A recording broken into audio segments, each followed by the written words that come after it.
ini saya lagi berbicara dengan Mbak siapa? Saya Nadia. Oke, Mbak Nadia, kesibukannya apa nih akhir-akhir ini?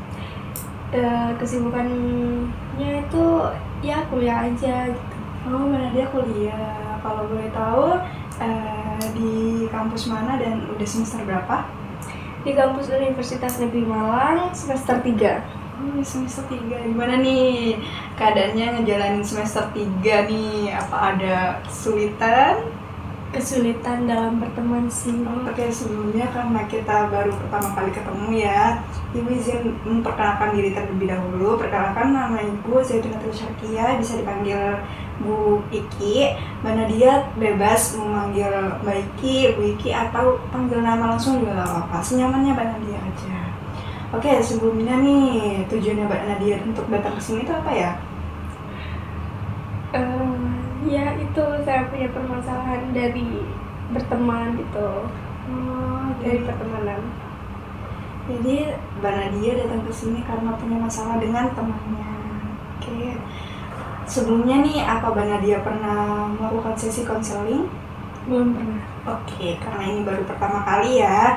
Di sini Bu menjelaskan kalau sesi konseling ini berjalan selama 20 menit, dan selama 20 menit itu Mbak Nadia bebas bercerita apapun yang ada di Mbak Nadia, yang ada di pikiran Mbak Nadia, yang membuat Mbak Nadia tuh merasa lelah atau kesulitan nih.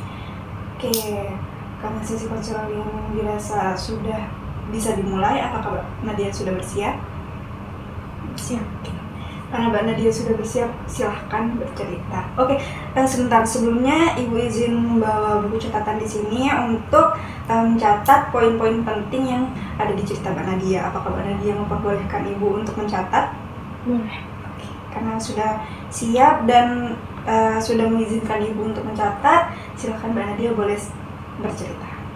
Jadi gini Mbak, aku tuh bingung kenapa sih teman-teman tuh kayak udah ngehindar gitu, padahal sebelum masuk semester 3 nih di WA tuh masih enak-enak aja gitu, tapi setelah masuk kayak kan banyak pembagian kelompok gitu kan. Nah jadi ya misalkan butuhnya hanya 5 orang, jadi temanku tuh kan ada 7 orang, jadi yang 6 gitu ya, butuhnya hanya 6, jadi yang dibuang tuh saya gitu. Kalau 5 ada yang dibuang lagi gitu kan.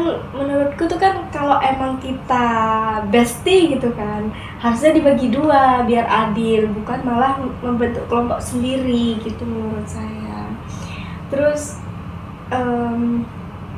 yang bikin saya sakit hati ke teman saya tuh juga pas saya tuh mencoba nimbrung di grup, karena udah pertemanan kita tuh udah kayak gitu kan. Jadi saya nyoba nimbrung di grup, teman-teman saya tuh kan bilang di kelas tuh ih panas gitu, terus aku kayak ngasih info sini di luar adem, nah itu nggak direspon. Jadi saya tuh sakit hati. Sebenarnya ini bukan hanya di semester 3, di semester 2 juga gitu. Oke, dari yang Ibu tangkap dari cerita Mbak Nadia tadi, bahwa Mbak Nadia sempat bingung ya, terus sempat sakit hati juga karena gak direspon di grup ya. Oke, kalau boleh tahu nih, kan tadi kejadiannya itu sudah di semester 3. Kalau boleh tahu, sebelumnya hubungan Mbak Nadia dengan teman Mbak Nadia di semester 1 dan semester 2 itu bagaimana?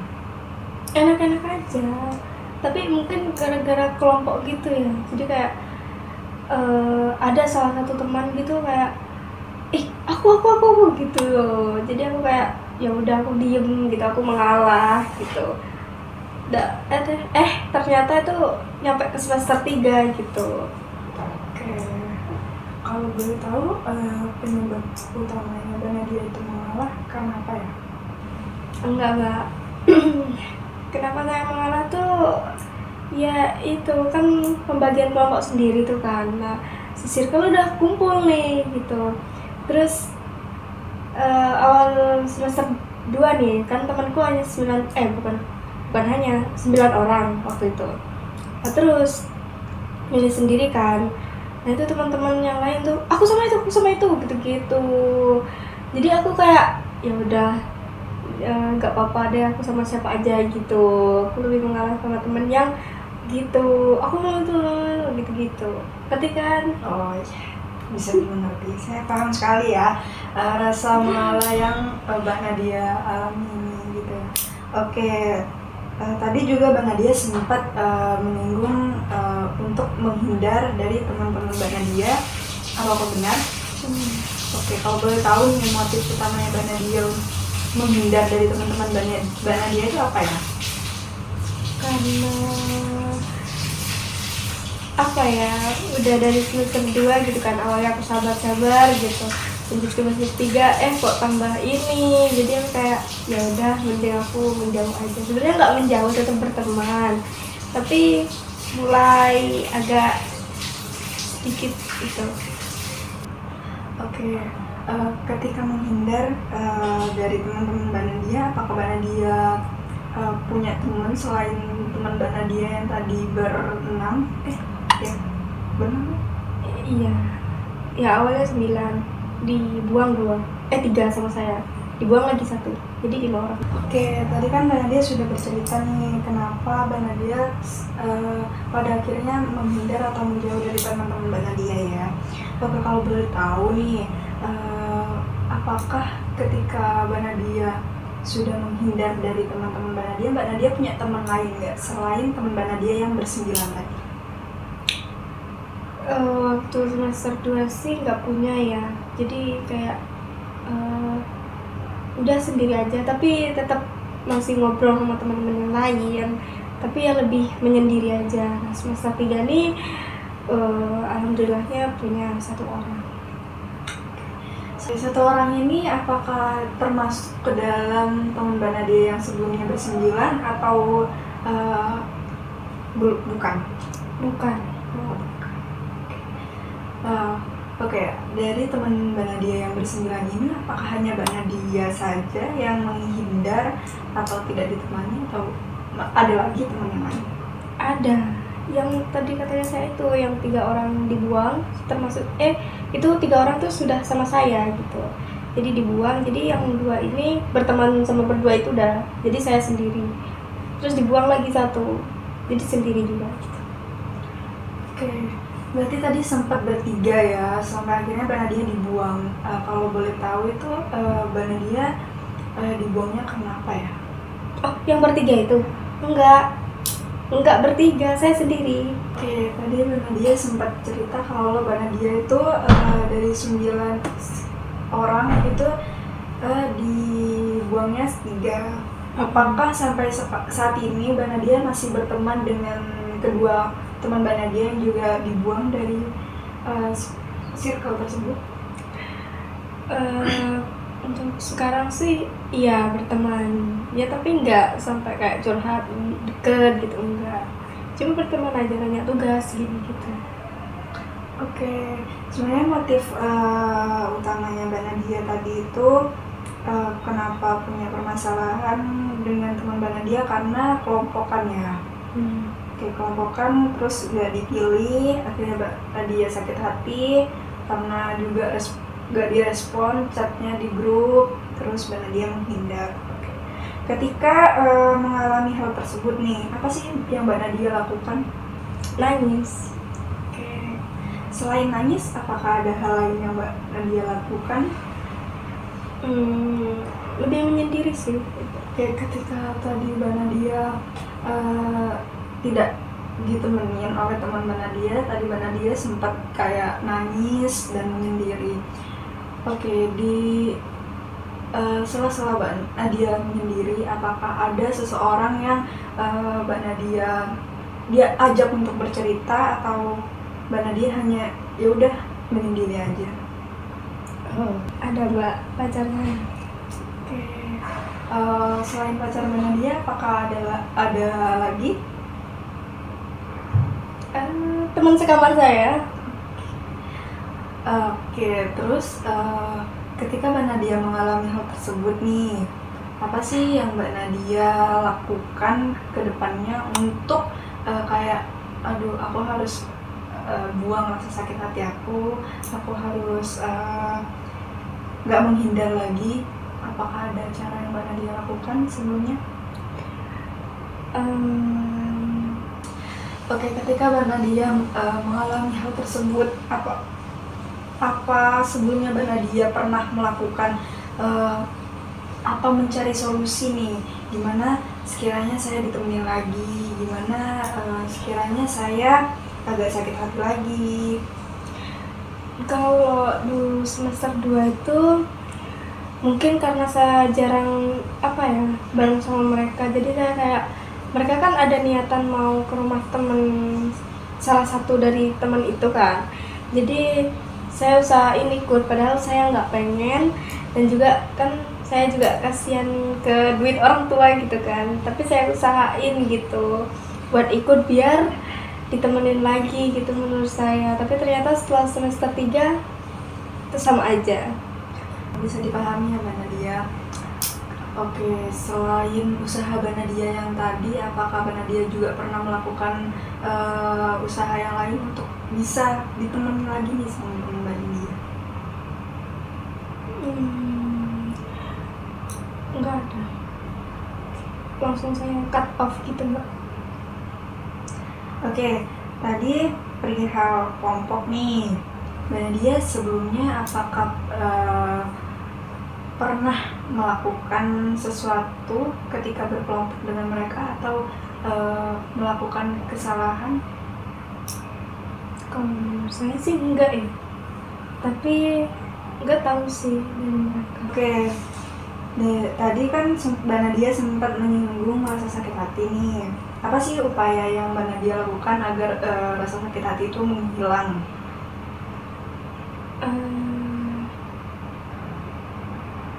Gimana ya? Kalau awal-awal kan pasti sulit ya Mbak ya, tapi lama-lama kayak coba ikhlasin, tapi tetap kayak nyemplung dikit-dikit gitu. Tapi kadang-kadang ada lagi yang bikin sakit hati, ikhlasin lagi gitu, ada lagi, jadi kayak udah capek banget, jadi kayak ya udah deh, mending aku sama dia udah ini gitu. Oke, tadi ketika Mbak Nadia menyendiri, itu kan Mbak Nadia kalau nangis ya cerita sama cowok Mbak Nadia. Ketika cerita dengan pacar Mbak Nadia sendiri, apakah Mbak Nadia bercerita semuanya, dan apa sih respon pacar Mbak Nadia sendiri terhadap permasalahan yang dialami Mbak Nadia? Saya cerita semua. Kalau responnya ya dia selalu nguatin saya, ayo tunjukin gitu, jangan mau digitukan terus gitu, intinya ya udah sih itu, jangan tenggelam terus gitu.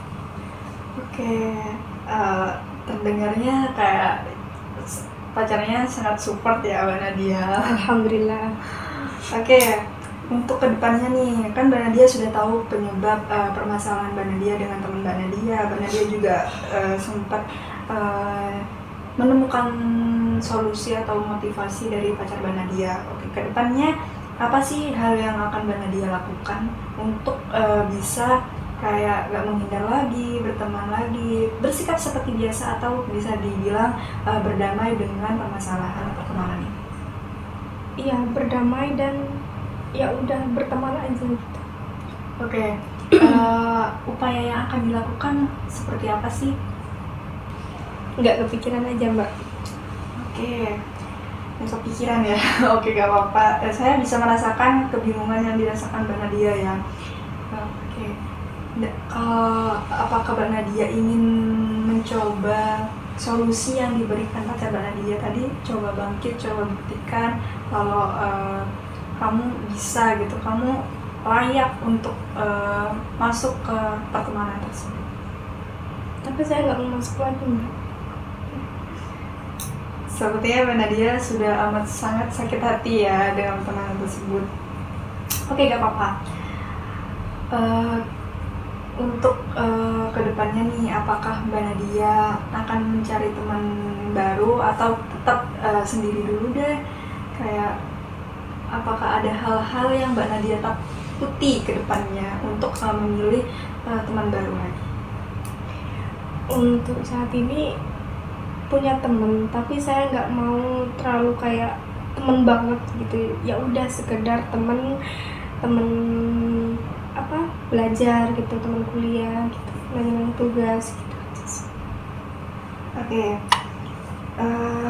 Yang saya dapat dari cerita Mbak Nadia tadi, Mbak Nadia sempat punya permasalahan dengan teman Mbak Nadia karena perkelompokan, terus sempat sakit hati karena gak direspon di grup, dan itu sudah terjadi ketika Mbak Nadia semester 2 ya. Terus Mbak Nadia hingga saat ini sudah enggan untuk berteman, tapi masih ada sedikit rasa sakit hati itu ya di dalam diri Mbak Nadia. Dan juga tadi Mbak Nadia sudah menceritakan ketika Mbak Nadia tidak ditemani oleh teman Mbak Nadia itu, Mbak Nadia sering menangis, terus curhat kepada cowok Mbak Nadia. Dan di situ juga cowok Mbak Nadia tadi sudah memberi penguatan atau motivasi ya untuk Mbak Nadia bangkit. Oke, apa sih hal-hal yang didapat oleh Mbak Nadia dari sesi konseling ini? Lumayan lega sih Mbak, kayak merasa ada yang apa ya, kan dari kemarin saya menyendiri terus, jadi kayak merasa ada teman gitu yang melindungi ngerasanya lah gitu, jadi saya nggak sendiri gitu. Oke, Mbak Nadia kedepannya harus tetap kuat, harus buktiin kalau Mbak Nadia tuh saya layak, saya gak seburuk kayak yang mereka pikirkan dan gak seburuk yang Mbak Nadia pikirkan tadi. Oke, sepertinya sesi konseling ini sudah berjalan selama 20 menit. Apakah Mbak Nadia bersedia untuk saya akhiri? Oke, karena Mbak Nadia sudah memperbolehkan untuk sesi konseling ini diakhiri. Ketika Mbak Nadia mengalami masalah atau membutuhkan tempat cerita, Mbak Nadia bisa menghubungi saya lagi, gak usah sungkan. Mbak Nadia bisa ceritakan apapun ke saya. Oke, terima kasih atas kehadirannya Mbak Nadia ke sini, juga sudah berbagi cerita dengan saya. Jika dirasa bisa dicukupi, saya cukupi. Terima kasih ya Mbak Nadia. Sama-sama.